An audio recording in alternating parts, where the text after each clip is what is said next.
కేంద్ర మంత్రి బండి సంజయ్ కుమారుడు బండి భగీరథ్ పోక్సో కేసు ఆసక్తికరంగా మారింది. ఒకవైపు విచారణకు రేపు వస్తానని బండి భగీరథ్ సిట్ అధికారులకు సమాచారం అందించగా, రేపే ఈ కేసులో మధ్యంతర రక్షణ పిటిషన్పై విచారణ జరగనుంది. బండి భగీరథ్ దాఖలు చేసుకున్న బెయిల్ పిటిషన్పై హైకోర్టు వెకేషన్ బెంచ్ విచారణ జరిపింది.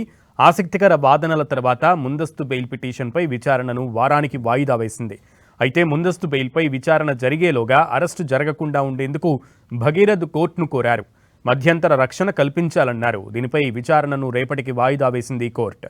ఇక ఈ కేసులో పోలీసులకు కీలక ఆదేశాలు ఇచ్చింది కోర్టు. బాధితురాలు పుట్టిన తేదీపై విచారణ జరపాలని పోలీసులను ఆదేశించింది. ఈ కేసులో పిటిషనర్ తరపున సీనియర్ కౌన్సిల్ నిరంజన్ రెడ్డి వాదనలు వినిపించారు. పోక్సో చట్టంలోని సెక్షన్ 11 నిర్దేశించిన వాటి పరిధిలోకి పిటిషనర్ రాదని, బిఎన్ఎస్ సెక్షన్ 74, 75 ఆరోపించబడిన నేరాలు రుజువు కాలేదని చెప్పారు. బాధితురాలిగా చెబుతున్న బాలిక వయస్సు 19 నుంచి 20 మధ్య ఉంటుందని కోర్టుకు తెలియజేశారు.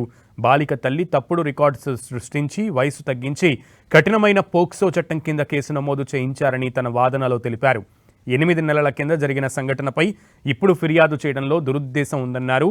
వాదనలు విన్న కోర్టు బాలిక మైనర్ కాదు అనడానికి మీ దగ్గర ఆధారాలు ఉంటే సమర్పించండి అని ఆదేశించింది. మరోవైపు పేట్ బషీరాబాద్ పోలీస్ స్టేషన్లో నమోదైన పోక్సో కేసులో సిట్ విచారణకు రేపు బండి భగీరథ్ హాజరు కానున్నారు. ఈ నెల 13న విచారణకు రావాలని సిట్ నోటీసులు ఇవ్వగా, శుక్రవారం విచారణకు వస్తానని, అన్ని ఆధారాలతో సిట్ విచారణకు హాజరవుతానంటూ సిట్కు లేఖ రాశాడు బండి భగీరథ్. రేపు ఒకవైపు సిట్ విచారణ, మరోవైపు హైకోర్టులో మధ్యంతర రక్షణ పిటిషన్పై విచారణ ఉండడంతో బండి భగీరథ్ అరెస్ట్ అవుతారా లేక కోర్టులు బెయిల్ ఇస్తుందా అన్నది ఉత్కంఠభరితంగా మారింది.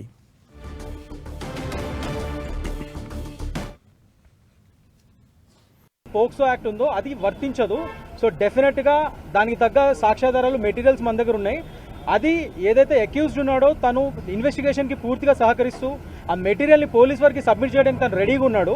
కానీ రెడీగా ఉండి ఆ ఇన్వెస్టిగేషన్కి తను సహాయ సహకారాలు ఇవ్వడానికి వెళ్తే అతను అరెస్ట్ చేసే ప్రమాదం ఉంది. సో దాని మీద కూడా టైం కోరుతుంది. At the same time the material facts మా దగ్గర తగిన సాక్ష్యాధారాలు ఉన్నాయి. ముఖ్యంగా అది ఏదైతే ఇది పోక్సో వర్తించదని చెప్పడానికి, అట్ ద సేమ్ టైం అవి ప్రూవ్ చేసుకోవడానికి ఆ మెటీరియల్ పోలీస్ వారికి సహకరిస్తూ ఆ మెటీరియల్ సబ్మిట్ చేయడానికి అక్యూజ్డ్ వెళ్లే ఈ యొక్క ప్రక్రియలో అతను అరెస్ట్ చేసే ఛాన్సెస్ ఉన్నాయి. అప్పుడు ఈ బెయిల్ అప్లికేషన్ మొత్తం ఇన్ఫ్రాక్ట్ అయ్యే ఛాన్సెస్ ఉన్నాయి. సో అట్లీస్ట్ ఈ బెయిల్ హియరింగ్, ఫైనల్ హియరింగ్ అయ్యేంత వరకు ఈ ఇంటరిమ్ బెయిల్ మాత్రం మాకు అంగీకరించండి అని చెప్పి నిరంజన్ రెడ్డి గారు చాలా అద్భుతంగా వాదించడం జరిగింది. అండ్ ఇంటరిమ్ ఆర్డర్స్ రేపు మార్నింగ్ మనకి తెలుస్తుంది దీని మీద ఏంటన్నది. We're very much positive about it. Hopefully ultimately truth prevails, justice prevails అనేది మేము నమ్ముతున్నాం. We have full faith in judiciary.